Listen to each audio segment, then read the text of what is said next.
The room nobody talks about. After her grandmother passed away, Emily inherited her house. It was an old Victorian mansion, complete with a creaking staircase and a locked attic door that had remained sealed as long as anyone could remember. One day, while exploring the dusty attic, she noticed a narrow door hidden behind a stack of boxes. It was almost invisible, blending into the wall's dark wood paneling. Curious, she tugged at the handle, but it wouldn't budge. She tried everything, until finally, after weeks of attempts, it popped open with an old skeleton key she found in her grandmother's jewelry box. Inside was a small, child-sized bedroom. And there, on the bed, was a worn journal. Flipping through the pages, she realized it belonged to her great-aunt Lillian, someone she had never even heard mentioned in family stories. Lillian's handwriting was childish, scribbled in simple sentences. At first, it seemed innocent enough, but the entries soon became disturbing. They say I'm not allowed out of my room. Mom says I'm too dangerous. But I don't know what I did. She comes in every night, locks the door, and tells me I have to be quiet. Tonight, I heard footsteps. I think it's Mom, but her eyes look so different. She's smiling, but her face doesn't move. Emily's blood ran cold as she read the last entry. Mom says she found someone like me. A girl. A granddaughter. She says I'll get to meet her soon, when she comes to stay. Emily slammed the journal shut, feeling eyes watching her from every corner. She left the attic and locked the door, vowing never to go back. Years later, she overheard her mother talking to her aunt about the curse that ran in the family, something to do with the women. But they stopped talking when they saw her standing there. Grandfather's warning. Jason's grandfather had always been strict, almost paranoid, about family rules. He had one rule above all others: never go into the basement after dark. Jason had heard it a million times, but it never made sense. Just a dusty, cement-floored space filled with old tools, storage boxes, and canned food. His grandfather had even installed multiple locks on the basement door. After his grandfather died, Jason inherited the house. One night, when he went to lock the basement, he heard something. A faint, whispering sound, like someone calling from far away. The hairs on the back of his neck prickled, but he tried to dismiss it as his imagination. But the whispers grew louder over time. Each night, at exactly midnight, they returned. Driven by curiosity, Jason finally decided to ignore the family rule. He went down there with a flashlight, slowly descending the creaky stairs, following the whispers to the far wall. To his surprise, he found a small compartment with an old journal. The first page had a warning scrawled in his grandfather's shaky handwriting. Never let them out. If you open the door, you'll free them. Jason flipped through, piecing together a horrifying story. His great-grandfather had been a healer in the old country, curing ailments, but one time, a ritual went horribly wrong. The spirits he had summoned were uncontrollable, dark, and he had locked them away in a place where only family blood could reach them. Jason shut the journal and froze, feeling a shift in the air. As he turned to go back up, he heard the whisper again, louder, right beside him. The next morning, the neighbors found him outside, disoriented, muttering, and unable to remember why his hands were covered in dirt. The portrait nobody recognized. Growing up, Maria always admired a grand portrait in her aunt's old house. It was of a beautiful young woman with striking green eyes and a pale, almost ghostly complexion. Whenever she asked about it, her aunt would deflect, just saying, "She's family." As Maria got older, she noticed that the portrait seemed to change somehow, like the woman's eyes followed her as she moved around the room. One night, she couldn't shake the feeling that the woman in the portrait looked exactly like her, same hair, same eyes, down to a scar on her left eyebrow. But it was impossible. The portrait was over 100 years old. When her aunt passed away, Maria was tasked with clearing out the house. She found an old family album hidden at the bottom of her aunt's trunk. Flipping through it, she noticed a picture of the same woman, dated 1901. The name written below read, Miriam, her own name in faded ink. But there was more. She found a letter that her aunt had written but never sent, addressed to Maria. "There is something in our bloodline, something strange that makes us last. I didn't want you to know until you were ready, but you'll see for yourself one day. Every few generations, one of us comes back, just like you did." Confused, Maria returned to the portrait, staring into the woman's eyes. They stared back with a familiarity that was eerie and unexplainable. In that moment, she felt a rush of memories that weren't her own, flashes of a life in another century. It felt as though the woman in the painting was alive, seeing through her. Years later, Maria's niece was found staring up at the same portrait. And when asked who the woman was, she answered, "That's Aunt Maria." The locked trunk. When Sarah's mother died, she left behind a single item in her will that was meant specifically for Sarah, an old, heavy trunk with a rusted lock. Sarah had never seen it before and had no idea what was inside, but the family's lawyer emphasized that her mother had been insistent she never, under any circumstances, open it. The trunk sat untouched in Sarah's basement for years. But curiosity gnawed at her. One night, when she couldn't resist any longer, she took a hammer to the lock and pried it open. Inside, she found a few old clothes and a bundle of letters. They were all addressed to Sarah, but in her mother's handwriting. Reading the first letter, her heart pounded as she realized it was from before she was even born. "I had no choice. When I found out what your father did, I tried to leave, but he swore he'd keep us both. I'm sorry I couldn't save him. I'll protect you, but never look too hard into our past. There are things we were meant to forget." Confused and shaking, Sarah unfolded the final letter, dated the day of her birth. "I can't undo what I've done, but if you ever open this, know it was to save you. You don't have a father. You never did. And if he comes to find you, don't trust him. Not ever." Disturbed, Sarah resealed the trunk, intent on forgetting. But that night, she awoke to a strange sound, 3 slow knocks from the basement. She would later learn that her father was never found after the night she was born. Grandma's doll collection. Lily's grandmother had a doll collection that filled every spare inch of her house, and it was the one rule in the family that no one, ever, could move or touch them. "They're special to me," Grandma would say, her voice dropping as if she knew something no one else did. Years after her grandmother's death, Lily was tasked with selling the house.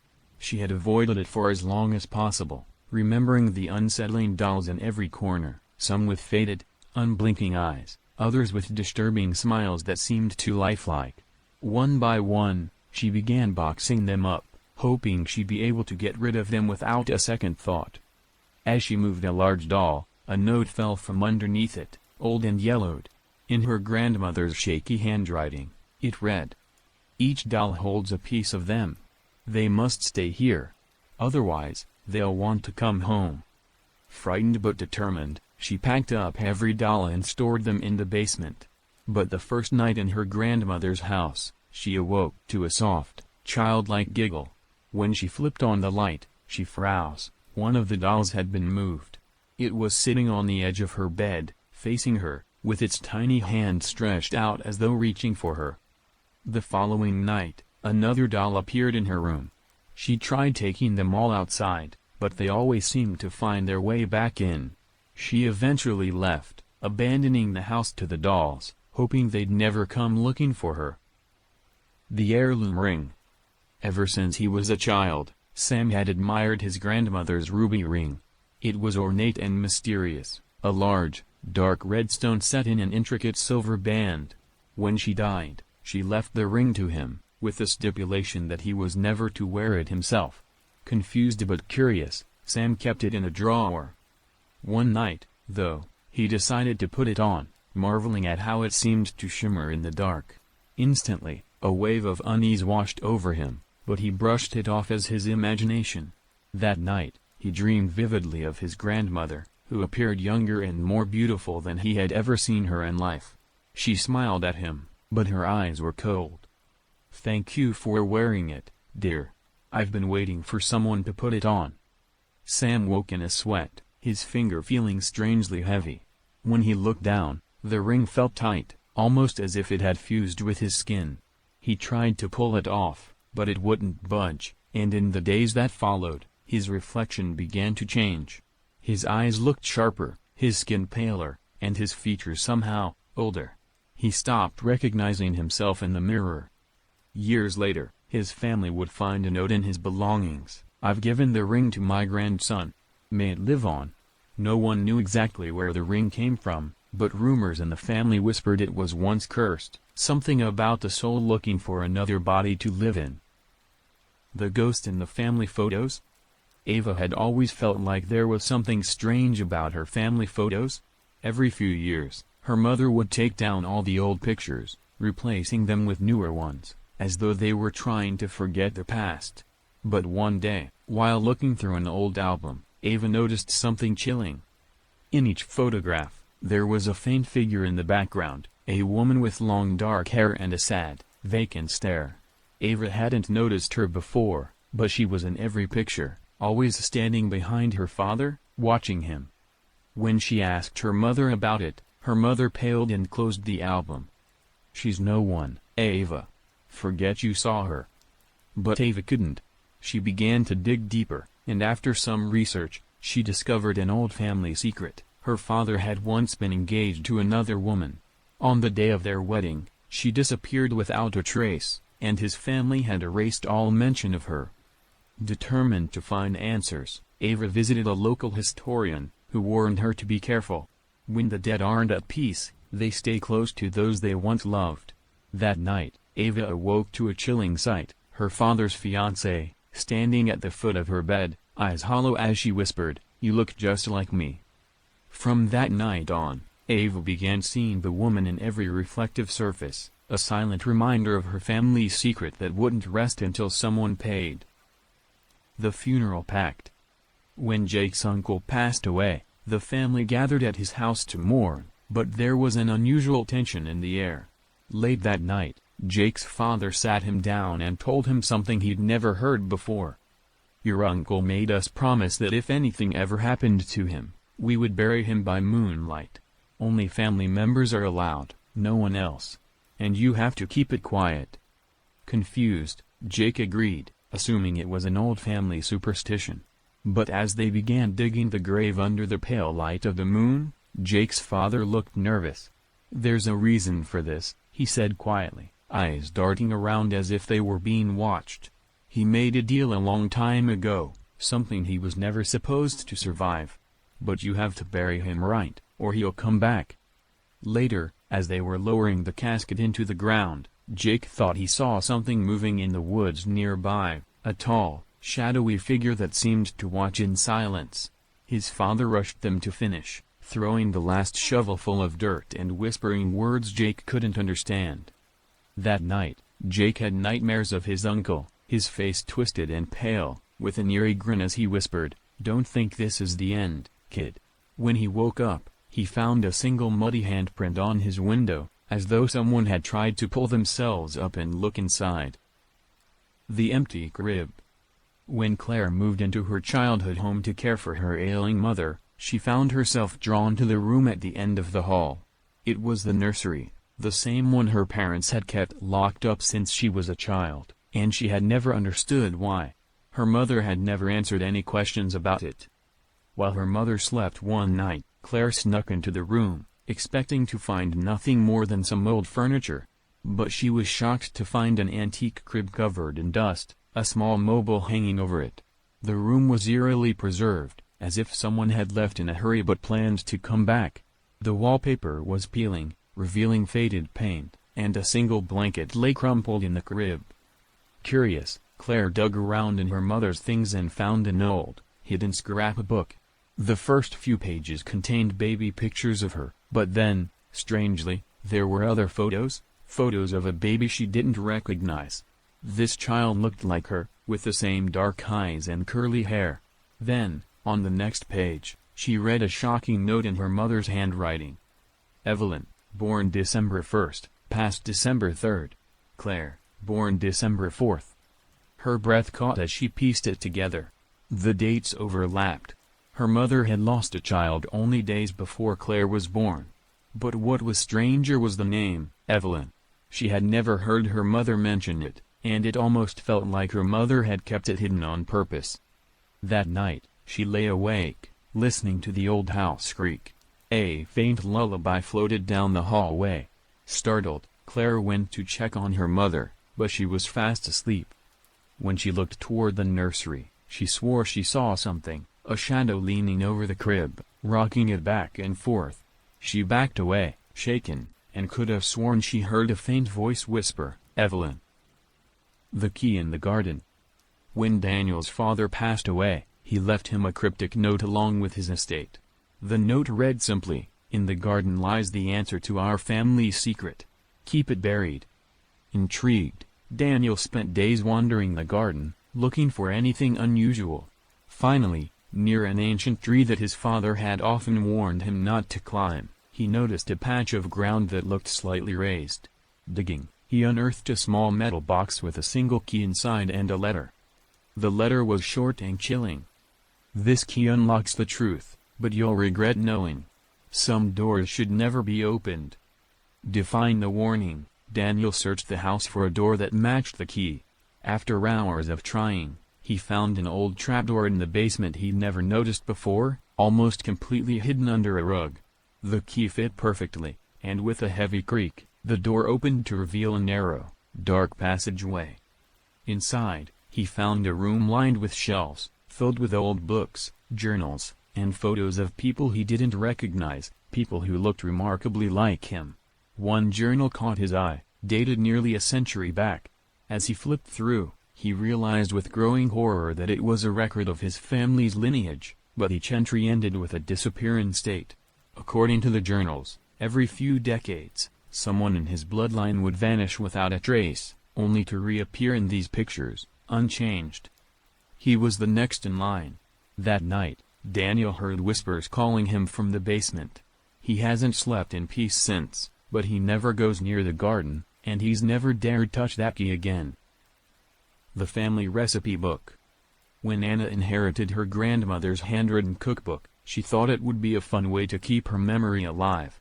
But as she leafed through the pages, she noticed something strange. Alongside recipes for roast chicken and pies were recipes with names like memory bread, forget-me-not tea, and dream honey.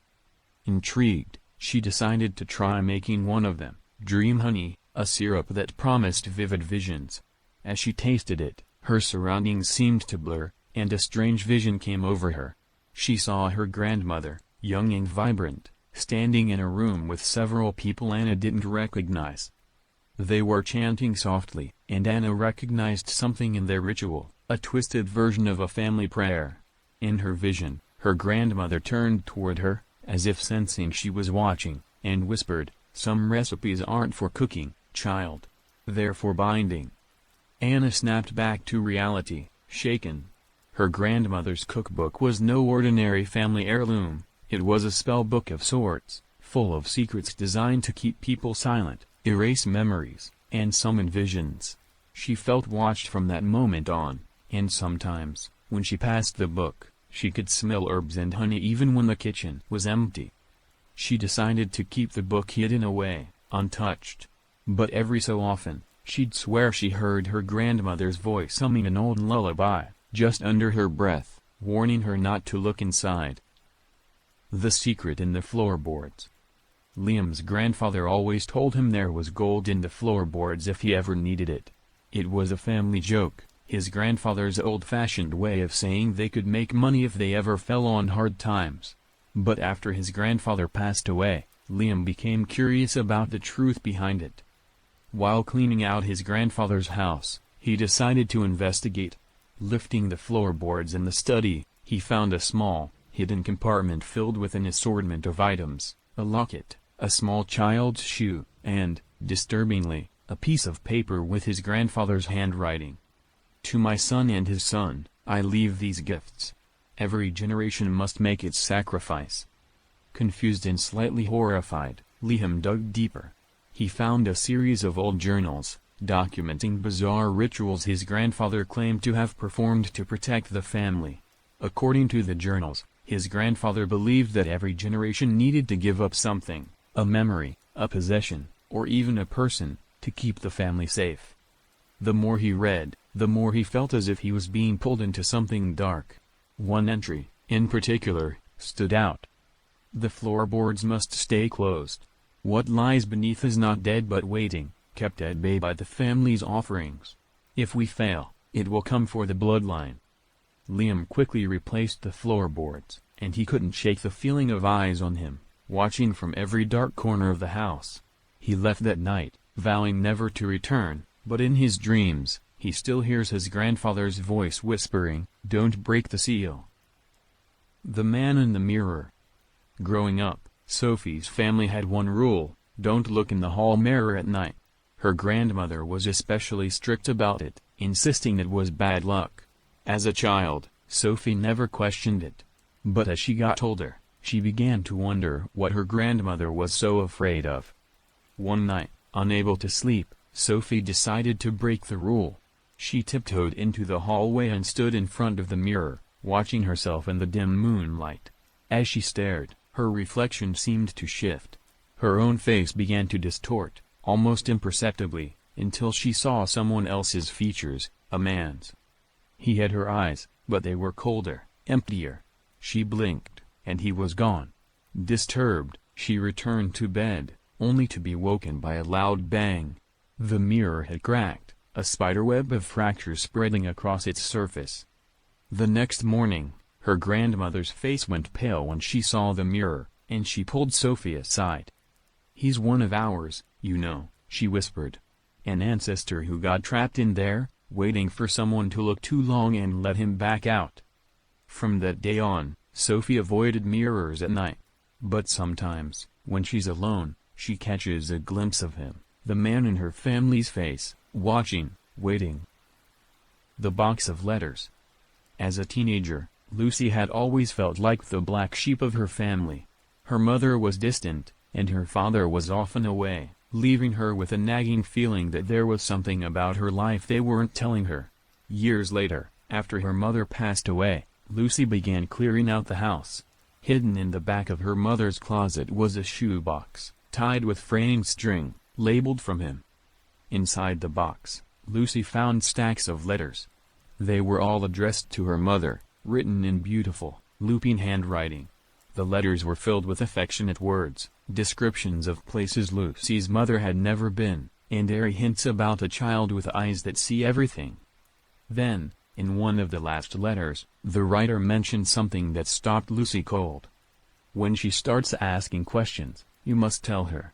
It's in her blood, and she'll know soon enough. If you don't, the shadows will come for her, as they did for me."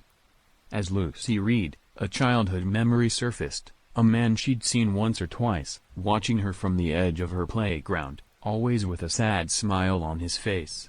She'd forgotten his face until now, but something about it was so familiar. The last letter was the most chilling. It contained a warning: when she finds these, she'll have opened a door. And if I'm gone, she'll have to close it herself. That night, Lucy lay awake, feeling eyes in every dark corner. When she finally drifted off, she dreamed of the man's face, whispering from the shadows, "I told her to tell you, but she never did." The unmarked grave. Growing up, Ethan's family had a peculiar tradition. Every year, on the same day in December, they would visit an unmarked grave in the old family cemetery. His parents would bring flowers, mutter a few words, and leave in silence, never offering any explanation. Years later, after his parents passed, Ethan felt it was time to uncover the mystery. He asked around, but no one in his extended family seemed to know who was buried there, no one except for his great-aunt, who was hesitant to talk. Finally, after some coaxing, she told him, "Your grandfather made us swear to keep it secret. That grave belongs to someone who shouldn't have been born. We only visit to make sure it's still buried." Confused and horrified, Ethan decided to do some research.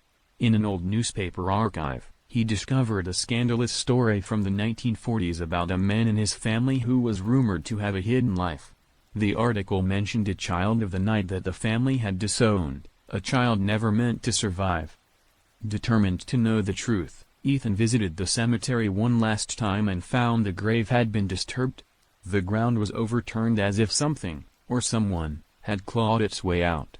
That night, Ethan swore he could hear faint, dragging footsteps outside his window, like someone looking for a family reunion. The Watcher in the Woods. Isabella's family owned a secluded cabin near the edge of a forest.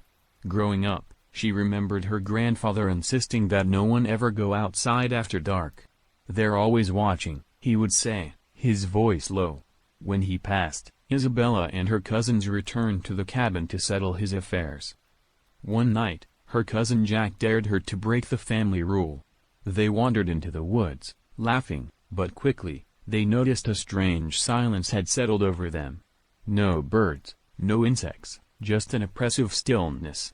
They turned to go back, but the path seemed to stretch on forever, as if they'd become trapped in some strange, endless forest. Then, in the moonlight, they spotted it, a figure at the edge of the clearing, watching them. Its face was obscured, its eyes glowing faintly, like two embers in the dark.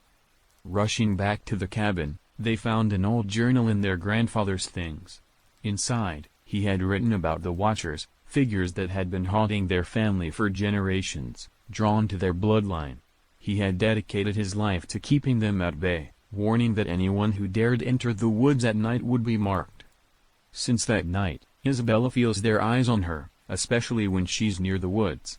Her cousin Jack insists he sees them in his dreams, whispering for him to return. The closet that should never be opened. In the old family home, there was a closet at the end of the hallway that everyone avoided. It was always locked, and her grandfather's only rule was that no one, under any circumstances, was to try opening it. When he passed away, her family finally had to clear out the house, and curiosity got the better of Marie. She found the key in her grandfather's study, hidden in a small drawer, and unlocked the closet door. Inside, she found a staircase spiraling down, leading to a small, candlelit room filled with portraits of strangers. They were faces she didn't recognize, old-fashioned, stern faces, eyes staring out from darkened canvases. But as she examined them, Marie realized something horrifying. In each portrait, there was a figure in the background, dressed in dark clothes, their face hidden in shadow. In the most recent portrait, the shadowy figure was closer, and its hand rested on the shoulder of the person in the painting. As she stepped back, Marie felt a chill. She noticed something on the back of the closet door, another portrait of her, painted in exquisite detail. And behind her, barely visible, was the shadow figure, reaching out to place its hand on her shoulder. Marie slammed the door shut, left the key behind, and swore never to go back. But she knows, somehow, that the shadowy figure is following her now. She sees it sometimes, out of the corner of her eye, always just a step behind. The photo album that changes. Ever since she was young, Mia's family kept an old leather-bound photo album, filled with pictures of ancestors. The rule was that no one was allowed to remove or add any photos. Her grandmother warned her that the album knows if something is missing. Years later, when her grandmother passed, Mia inherited the album. Late one night, she decided to look through it, reminiscing over the grainy photos of her relatives. But as she flipped through, she noticed something strange. Photos she had never seen before were there, pictures of her own family and places she didn't recognize. In one of the photos, her mother stood beside a dark figure, its face hidden in shadow, but its hand unmistakably holding her mother's shoulder. But Mia knew her mother had never taken this picture. In fact, her mother had died years ago, and this photograph looked fresh, like it had just been taken. Chilled, she flipped to the last page, where she found a photo of herself. She was asleep in her own bed, her eyes closed, with the same dark figure standing at her bedside, its face obscured but its hands reaching for her. Since then, Mia swears she sometimes finds the album open, new photos added, showing her and places she doesn't remember. Each one is darker than the last, and the shadowy figure seems to be getting closer every time. The ringing phone. James inherited an old rotary phone from his grandmother. She always kept it by her bedside, claiming it was how she kept in touch with the others.